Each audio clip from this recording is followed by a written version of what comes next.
This is Ray Mofield once again with the Oral History microphone, and we're visiting today once more in Hardin, Kentucky, in the home of Mason and Emma Elizabeth Powell. And this is on what we used to call Main Street, but it's now Commerce. Now, you've moved uptown, haven't Yes, you? I have. Yes, I've moved uptown. Mason, we generally start off by asking people how old they are. I hope that doesn't offend you. Doesn't bother me in the least. I'm 70 years old. Well, that's a good round number, and you look as though you're about 50, and you seem to be in good health. I hope you are. Reasonably so. Could you yes. tell us also the name of your father William Harvey Powell. and your mother's name? Leora Lance Powell. So you're kin to the Lentzes of the Yes. county. Okay. The Jeff Lance family. Uh-huh. Well, that's quite interesting. Do you happen to remember the grandparents on either side? No, I don't. I don't remember. Of course, they were dead, and I've heard talk of them, but I don't even remember names. All right, I know there are a number of Powells that I've known over the years. Did you have any brothers and sisters? I have two brothers and one sister.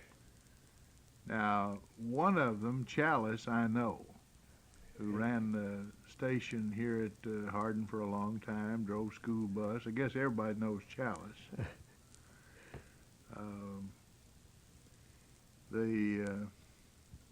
The others I wouldn't be acquainted with, I guess, but if you would like to mention them, that'd be fine. Robbie, the oldest one, is dead. He passed away some 12, 15 years ago.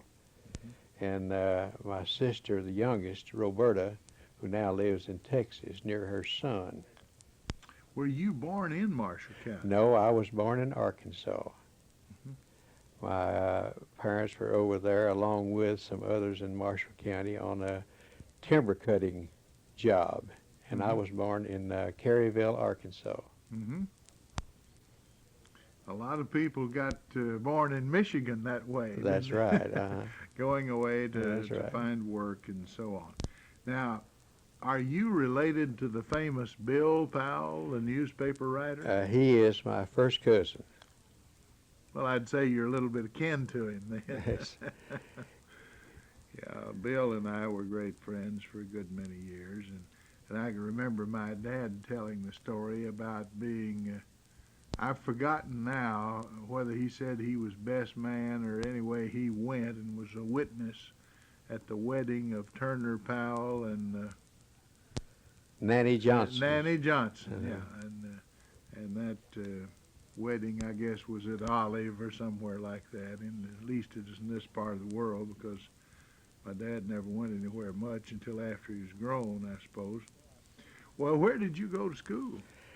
Well, I started the school at Walnut Grove, and after my mother passed away, we moved to Benton. I was living at that time with my grandfather and grandmother, and I went to school at Benton then. Mm-hmm. Do you happen to remember any of your teachers? Yes, I do. I remember a teacher at Walnut Grove was Paul Watkins, and later Dalton Cross. And at Benton, I remember several of the teachers. One is still living, Miss Ruby, well, I can't remember her last name. At that time, she was Miss Ruby Harrison. Uh-huh. Miss Ruby Love. Mm-hmm. I knew it would come to me. Mm-hmm. Miss Ruby Love. Well, you really had some good ones. In fact, I know all three of those people that you've mentioned there. And so you went to Walnut Grove, and that's between here and Benton.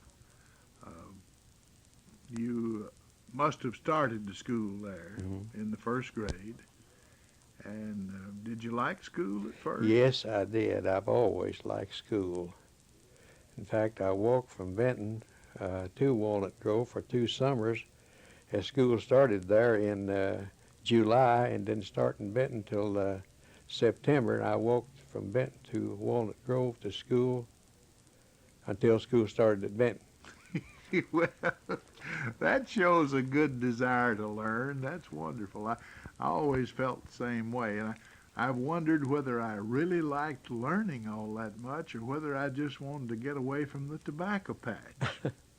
Well, of course, I didn't work after we moved to Benton. We worked on quite a bit on the farm before we moved to Benton, living with my grandfather, and he being a farmer as he was.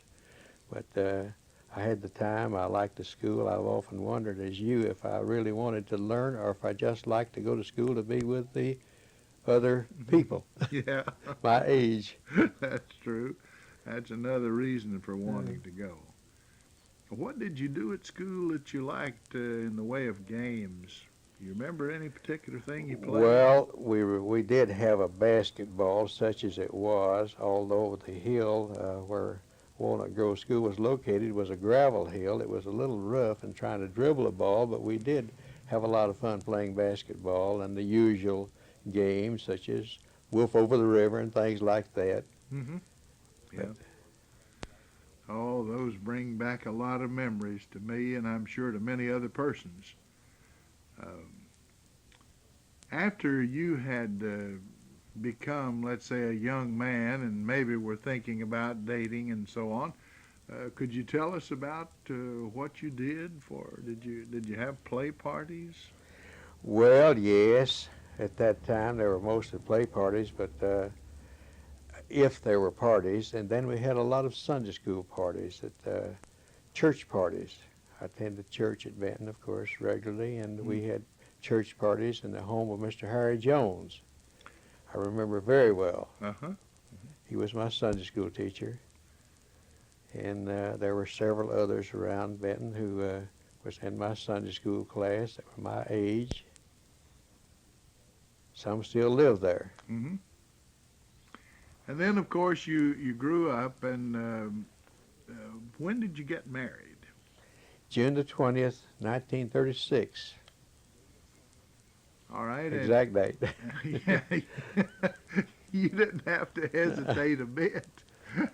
I tell you, must have been a red letter day in your life. Well, really it was, yes. Yes, it was. That's 49 years ago this June.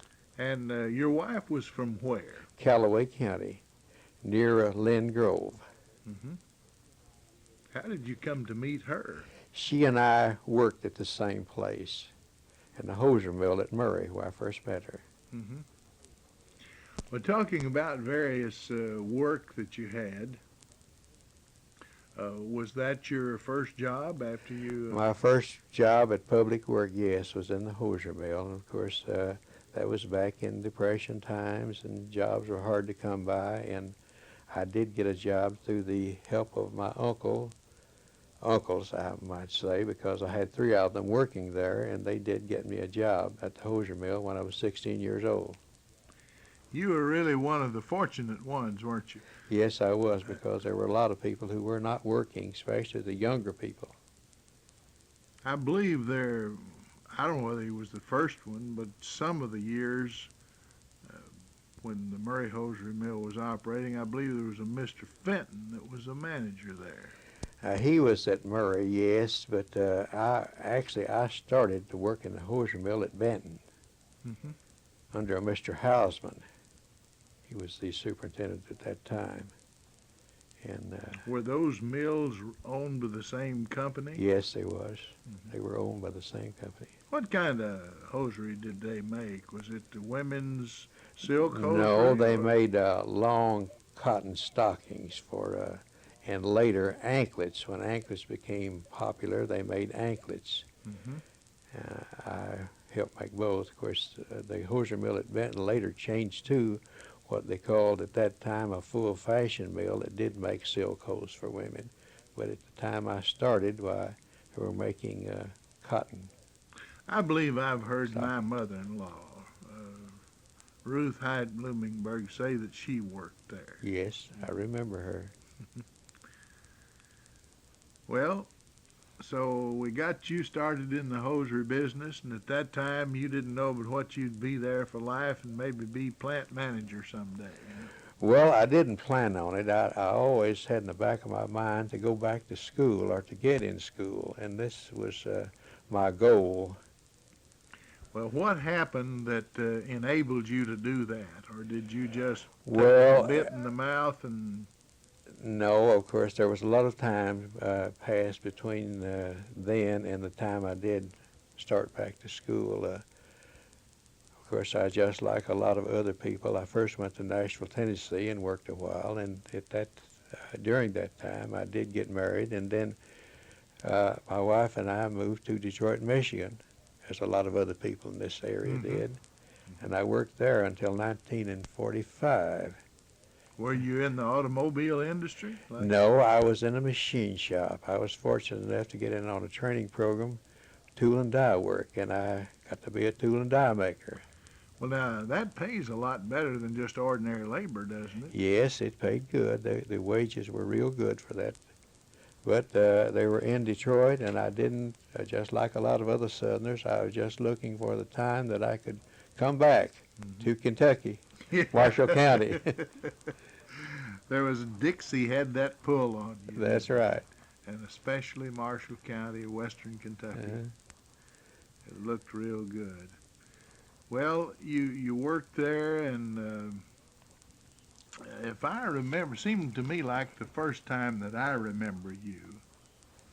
And of course, Dad rented around here and there, and we lived in Callaway till I was in my sophomore year of high school before we really moved back to Hardin, and I remember it a great deal. But it seemed to me like you were in the film transport business.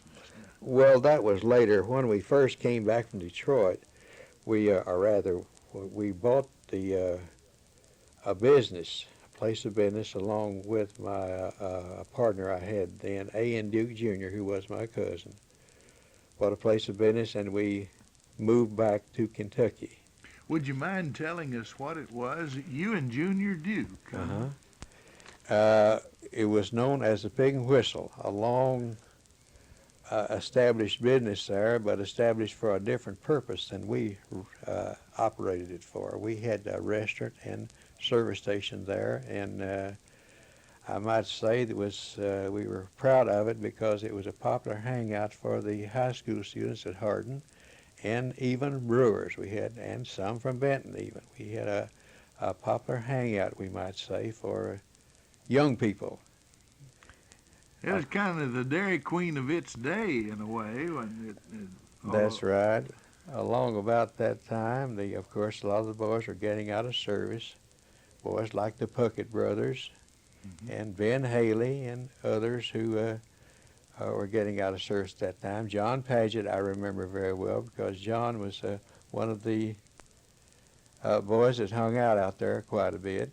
And people like that we really enjoyed having around because they were nice people and nice young boys and girls, no problems at all with behavior. That'll bring back a lot of memories to many young people, I'm sure. The Pig and Whistle. That's kind of a famous name around, but everybody talked about going there. Well, that brings back a lot of wonderful memories. One of the people I particularly remember at the time we were there was Bob Ross. Bob Ross was in high school in Hardin at that time, and he and Junior Miller, Bird Dog we called him, was our first employees there. As far as high school students, later we had at different times had several different high school students working there, which we enjoyed. But I particularly remember Bob Ross and Junior Miller. You know, both of those young men, it seems quite a coincidence, but they started work young. I guess they needed the money. Bird Dog was from a large family, and Bob Ross's dad had died when he was a fairly young boy, I remember, and they showed a lot of get up and go and got out and worked, and then they were both great successes, weren't they? They were both very conscientious workers and honest. I believe that I would have trusted them, and we did trust them with the business there when we would be away, especially Bob, because Bob was older than Bird Dog. but Bird Dog was reliable also. But he liked to talk a lot, Mm-hmm. and still does. I Yeah. saw him not too long ago. Yeah. Well, I saw him when his mother died, and of course, occasionally at homecoming back at Murray, I see him. I know he's in East Tennessee and has a good job, I believe, with a chemical firm in sales. So he was president of the student org. He's an outgoing fellow, natural leader, elected by the student body at that time, and he's done well. Of course, Bob Ross, made it in the banking field, which I guess is not the easiest field in the world to conquer.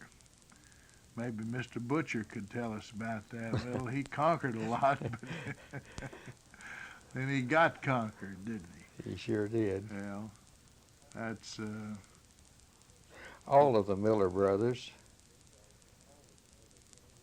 Bird Dog's younger brothers, all worked for us, with the exception of Mike. Mike was too young, and he never worked there. But Harold, Bobby, and Jimmy mm-hmm. all worked for us, and their sister, Nell, worked for us also there. So we had a lot of the Millers in our place of business. That's just a good bunch of kids, wasn't it? Yes, they were. They were all good workers. Jimmy told me he'd been in Illinois teaching 20 years. That's a little hard to imagine, but Time sure passes. Yes, it does. We were talking to Jimmy at his mother's funeral, and he mentioned that. And Nell, of course, I see at the library, and the judge, I don't know, he probably wouldn't want me to tell this, but I came by one afternoon and I said, Mike, I'm going to put you to work announcing basketball games for WCBL. I said, you go in with me and we're going to take a tape recorder. And so anyway, we got him started, and, he became quite an announcer. Then, of course, moved over into politics, where he's done exceptionally well also.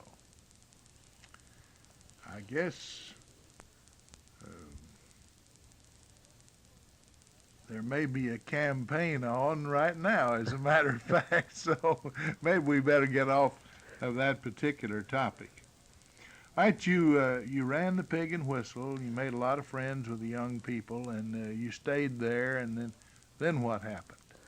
Well, at that time, I had an opportunity to go back to school, and I did. I registered at Murray and started there in 1947. And I went a year and a half and had to drop out because I had taken on a contract to haul films for Film Transit, and I did not get to continue being busy like I was with the place of business, and of course the trucking too, as I did drive the truck. So I had to drop out until, I believe, in the last part of the 50s. I went back again. Even at my age at that time, I still had a desire to finish my education. Mm-hmm. So Mr. Holland Rose asked me to substitute teach, which I did. I got into substitute teaching, substituted for a year, and then he offered me a regular job if I'd go back to school. So that I did, and that was, I finished my life's work in the school system, which I enjoyed very much. Now, you taught, in fact, you did several different things in the school system, didn't you? Help my memory there. Were you, you were a member of the administration before you retired, weren't you? Yes, I was principal in elementary school at Fair Dealing, and then Jonathan. Well, prior to that, I was what they call the head teacher at the Aurora School. Mm-hmm. And but there's nothing like teaching in a classroom. That I enjoyed. Mm-hmm. In fact, before I retired, I asked the Mr. Condor, the superintendent, and the Board of Education to let me go back into the classroom for a year, and they did. They graciously granted me that privilege, and I did consider it a privilege. Mm-hmm. So I taught a year in Benton Junior High before I retired. Well, you had experiences all around Aurora School. most people probably don't remember that who have come in recently into this area, because let's see, the last year for Aurora High School, I think, was 1941, maybe. And I don't know when the grade school completed its career there, but it would have been a little after that, I imagine. I believe in 1967, of course, they built a new building there and did operate as an elementary school there for several years, but I believe it was 1967 was the last year for 67, 68 for the school at Aurora. They closed it then and moved then to Jonathan School. Jonathan School was built. Now, we've been talking about all this going on, you working day and night, driving a film truck, operating a business, and going to school and teaching and so on. And meantime, you'd married. Now, did you have any children? Yes, we had one child prior to, who only lived 6 weeks, a boy. Mm-hmm. And then in 1945, our daughter Phyllis was born, November the 16th. She always thought, I remember her birthday so well because she always considered that an important day in her life. Yeah. Yeah. Well, She is, now where does Phyllis live now? Phyllis now lives in Mattisville along with her husband and 2 sons. Well, I was going to ask you if you had any grandchildren. So you have 2. 14 and a 12-year-old, 14-year-old and a 12-year-old. Oh, they're right to be a lot of fun now. Yes, they are. And they're near enough that you can see them fairly often, I guess. Do you go up there much? We go quite a bit, and they come home quite a bit. Now, they were here at the regional tournament last week. They came down and saw the Marshall County Marshals play. Mm-hmm. We really enjoyed having them here at that time. But we go there a lot because they're so busy there. My daughter teaches, and our grandsons are involved in school activities and other activities also. They are both swimmers. My oldest grandson is a member of the high school swim team, along with the high school football team.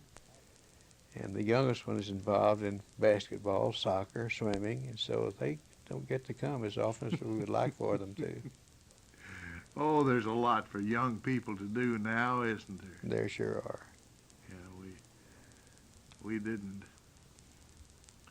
In fact, I don't know whether I'd heard of soccer when I was his age or not, but maybe I had. But certainly we didn't play it around here. There was not a football team in the county, though we had 8 high schools when I began school here. Soccer is getting to be quite popular. I think we're having it in Marshall County quite a bit now, from what I hear. Well, around the world, I guess it's probably maybe the most popular sport, and people seem to get worked up over it. That's right. I notice a lot of riots, and they'll have crowds of 200,000 or 300,000, and they all get started at one another sometimes. And The way I see it, it can be a rough game. yeah, that's right. You look at it first, and they're not wearing any more padding or anything, apparently, than basketball players. But basketball was a non-contact sport. Whatever happened to that idea?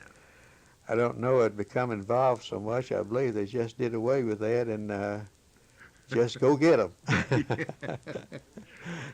Well, the girls are still in the running, so we'll have to wait and see what happens in that. But they've had a remarkable record.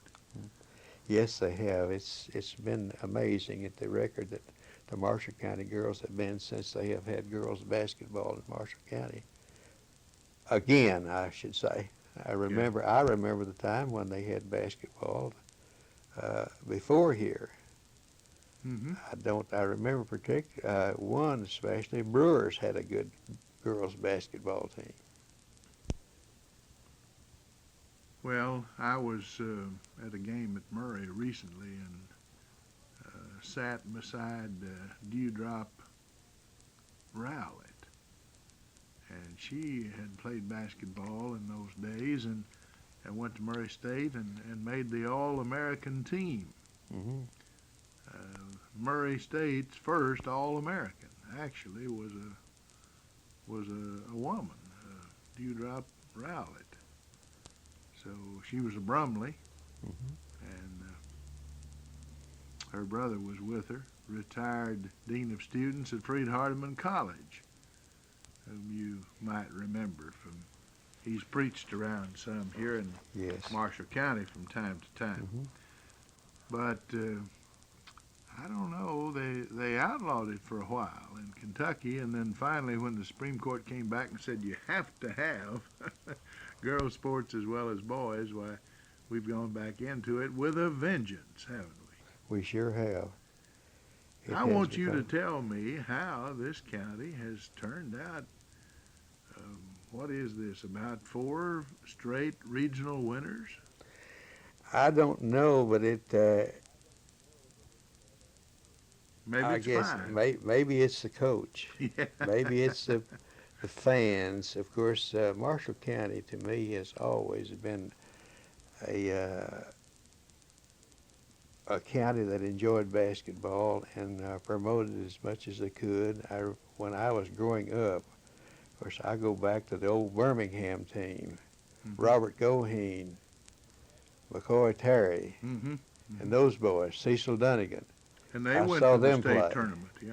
And they were really vicious when they played. Now even though the rules weren't that they could play ball, and they did play ball, and they beat most everyone I think that they played. Of course, I was living at Benton, and even though I was a fan of the Benton basketball team, I still like to see Birmingham play. I did get to see them play maybe a couple of times during their existence as a school. Well, Marshall County's basketball tradition goes back a long ways. Sure does. Of course, that's about as far back as I can remember. I do remember when we were going to school at Walnut Grove that we came to the fair and played basketball on a dirt court. Of course, that was just, I guess, a part of the fair program for the school children that attended the fair. But That's an interesting comment. I don't believe I'd ever heard that before. we sure did. Of course, then the fairground then was in the area where the Benton Hardware store is. That area north of there. Yeah. North and west of there. A.B. Ray's empire. Uh-huh. Well, I'm certainly glad you mentioned that. I don't believe that's ever come out before. Another popular sport at that time was foot racing. And there was a lot of interest in that. And I remember we had one from Walnut Grove that was very, very fast and seemed to beat anyone that he was put up against. That was Jeannie Dowdy. He was a little older than I was, but he could run fast. And that drew a lot of interest at the fair. Very good. Well, you know, this 30 minutes has just zipped away, and we sure don't have has. much left. So, but do you have any particular thing you'd like to say before we sign off? Not that, except that I like to think that I'm a true Marshall Countian, even though I was not born here. I do not remember living in Arkansas, or I more or less blank out some of the things in Detroit because I sure didn't like that town as a town, only living there because, like a lot of other people here, the work that I got and the money I drew. Well, we certainly thank you, Mason Powell, for letting us come today. Glad to visit with you and Emma Elizabeth in your home. Beautiful home right here on Commerce Street, the old Main Street in Hardin. Well, this is Ray Mofield speaking. We return you now to our studios.